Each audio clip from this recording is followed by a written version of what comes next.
Pensioni non da fame, pensionati sì, ma non fessi, pensioni, non assistenza, basta con le pensioni d'oro e coi vitalizi. Sono arrivati a Padova da tutto il Veneto i pensionati della CIA, Confederazione Italiana Agricoltori, per rivendicare il diritto a una vita dignitosa.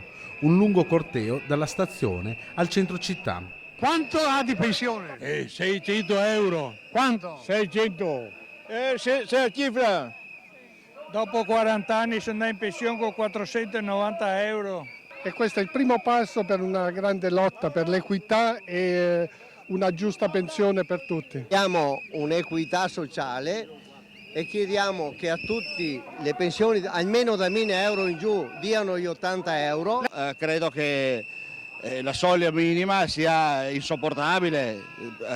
Sotto i 500 euro sicuramente è giusto che la gente reclami una pensione dignitosa. Nel Veneto i pensionati della CIA, Confederazione Italiana Agricoltori, sono quasi 50.000. Oltre 20.000 hanno firmato per chiedere pensioni minime di almeno 650 euro al mese, per il bonus di 80 euro e per una decorosa sanità e assistenza sociale.